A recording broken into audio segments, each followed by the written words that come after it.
నమస్కారం, welcome to 108 news Telugu. నా పేరు గౌరీ. ముందుగా బులెటిన్లో హెడ్లైన్స్. 750 కోట్లతో షేర్ల బైబ్యాక్, అరబిందో ఫార్మా ప్రకటన. రాష్ట్రంలో శాంతి భద్రతలు పూర్తిగా క్షీణించాయి, ప్రధాని మోదీ అపాయింట్మెంట్ కోరుతూ జగన్ లేఖ. తప్పులను కప్పిపుచ్చుకునేందుకు బెదిరింపు ధోరణి, విజయసాయిపై మంత్రి కొల్లు రవీంద్ర ఆగ్రహం. ఆగస్టు 15లోగా ఇచ్చిన హామీలు అమలు చేస్తే తాను రాజీనామా సవాల్కు సిద్ధం, మాజీ మంత్రి హరీష్ రావు ప్రకటన. డిసెంబర్ కల్లా మలబార్ ప్లాంట్ రెడీ, మంత్రి దుద్దిల్ల శ్రీధర్ బాబు వెల్లడి. యూపీ అధికార బీజేపీలో అసంతృప్తి జ్వాలలు, ఎక్స్ వేదికగా అఖిలేష్ యాదవ్ కీలక వ్యాఖ్యలు. 750 కోట్ల రూపాయలతో షేర్ల బైబ్యాక్ ను చేపట్టనున్నట్లు అరబిందో ఫార్మా ప్రకటించింది. ఇందులో భాగంగా 0.88% వాటాకు సమానమైన మొత్తం 51,36,986 షేర్లను వెనక్కు తీసుకోనున్నట్లు తెలిపింది. ఒక్కో షేరును 1,460 రూపాయలకి బైబ్యాక్ చేయనున్నట్లు పేర్కొంది. టెండర్ ఆఫర్ రూట్ ద్వారా చేపట్టనున్న బైబ్యాక్ కు 750 కోట్ల రూపాయల వరకు వెచ్చించనున్నట్లు అరబిందో ఫార్మా వెల్లడించింది. ఇందుకు జూలై 30వ తేదీని రికార్డు తేదీగా నిర్ణయించినట్లు తెలిపింది. కాగా కంపెనీ షేర్ల బైబ్యాక్ ను చేపట్టడం ఇదే తొలిసారి. గురువారం బీసీఈలో అరబిందో ఫార్మా షేరు 2.49% నష్టంతో 1337.50 వద్ద ముగిసింది. వైసీపీ అధ్యక్షుడు మాజీ సీఎం జగన్మోహన్ రెడ్డి ప్రధానమంత్రి నరేంద్ర మోదీ అపాయింట్మెంట్ కోరుతూ లేఖ రాశారు. ఆంధ్రప్రదేశ్ రాష్ట్రంలో నెలకొన్న అత్యంత దారుణమైన పరిస్థితులు, క్షీణించిన శాంతి భద్రతల అంశాన్ని మీ దృష్టికి తీసుకువస్తారని తెలిపారు. రాష్ట్రంలో శాంతి భద్రతలు పూర్తిగా క్షీణించాయన్నారు. రాజ్యాంగ వ్యవస్థలు కుప్పకూలిపోయాయని పేర్కొన్నారు. అధికార పార్టీకి చెందిన నాయకులు, వారి కార్యకర్తలు స్వైర విహారం చేస్తున్నారని, రాష్ట్రంలో అత్యంత భయానక వాతావరణం నెలకొందని జగన్ పేర్కొన్నారు. వైసీపీ రాజ్యసభ సభ్యుడు విజయసాయిరెడ్డిపై ఏపీ గనులు, ఎక్సైజ్ శాఖ మంత్రి కొల్లు రవీంద్ర ఆగ్రహం వ్యక్తం చేశారు. విజయసాయికి పిచ్చి పట్టిందని ఆయన అన్నారు. ప్రెస్ మీట్కు వచ్చిన విలేకరులను ఒరే ఏరా అని అనడం సిగ్గుపడాల్సిన విషయం అన్నారు. ఆయనపై వచ్చిన విమర్శలకు సమాధానాలు ఇవ్వకుండా మీడియా ప్రతినిధులను కించపరుస్తూ మాట్లాడటం ఏమిటని ప్రశ్నించారు. విజయసాయిరెడ్డి తప్పులు చేశారని, ఆ తప్పులను కప్పిపుచ్చుకునేందుకు బెదిరింపు ధోరణితో మాట్లాడుతున్నాడని కొల్లు రవీంద్ర మండిపడ్డారు. విలేకరులపై ఆయన చేసిన విమర్శలకు భవిష్యత్తులో మూల్యం చెల్లించుకుంటారని చెప్పారు. మొన్న విజయసాయిరెడ్డి గారు ఆయన పైన వచ్చినటువంటి ఆరోపణల పైన సమాధానం చెప్పలేక మీడియా పైన అక్కడ ఇచ్చేసినటువంటి విలేకరుల పైన అరే ఓరే అని మాట్లాడటం అనేది సభ్య సమాజం సిగ్గుపడే విధంగా ఉంది.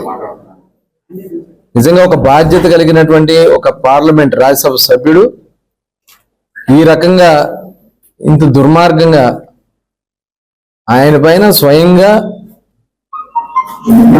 ఏదైతే ఆరోపణలు వచ్చినాయో, ఆరోపణలు చేసింది ఎవరు? మీడియా కాదు కదా.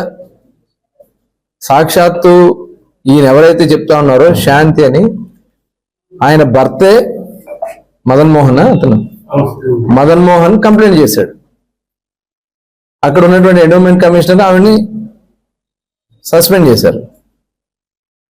దాని మీద విశాఖపట్నం దాకా పరిగెత్తుకెళ్ళి విశాఖపట్నంలో ప్రెస్ పెట్టి, అంటే అక్కడ భయపెట్టాలని,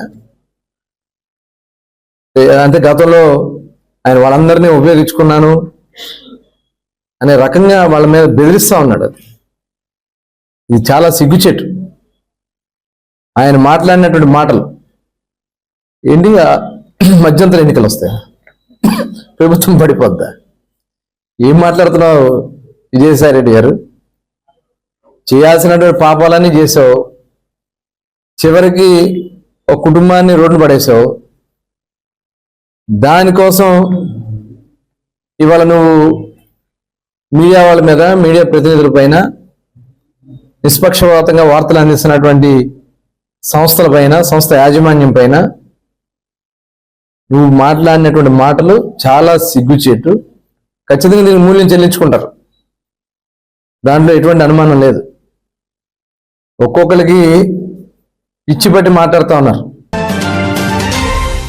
తెలంగాణ సర్కార్ ఆగస్టు 15లోగా రాష్ట్రంలోని రైతులందరికీ 2 లక్షల రుణమాఫీ చేయాలని మాజీ మంత్రి హరీష్ రావు అన్నారు.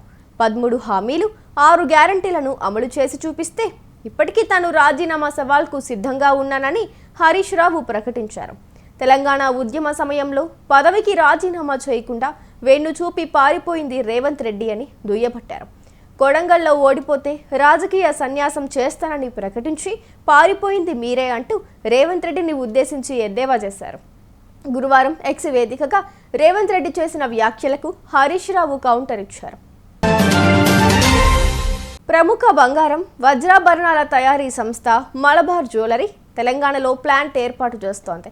750 కోట్ల రూపాయల పెట్టుబడితో మహేశ్వరంలో ఏర్పాటు చేస్తున్న ఈ నగల తయారీ కేంద్రం ఈ ఏడాది చివరికల్లా ఉత్పత్తిలోకి రానుంది.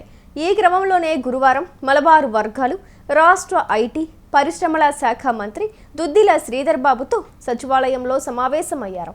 ప్లాంట్ నిర్మాణం తదితర వివరాలను తెలియజేశారు. అనంతరం మంత్రి మాట్లాడుతూ మలబార్ సంస్థ మహేశ్వరంలో తెస్తున్న యూనిట్ దేశంలోనే అతి పెద్దదని చెప్పారు. డిసెంబర్ కల్లా మలబార్ ప్లాంట్ సిద్ధమవుతుందని ఆయన అన్నారు. ఉత్తరప్రదేశ్ అధికార బీజేపీలో అసంతృప్తి జ్వాలలు ఆ రాష్ట్ర రాజకీయాల్లో చర్చనీయాంశంగా మారాయి. ఇదే అంశంపై Samajwadi party chief Akhilesh Yadav X వేదికగా గురువారం కీలక వ్యాఖ్యలు చేశారు.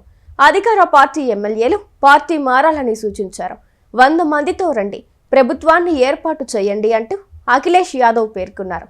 బీజేపీలో సీఎం యోగిపై అసంతృప్తిగా ఉన్నవారిని ఉద్దేశించి తాను ఈ మాటలు చెప్పానని అన్నారు.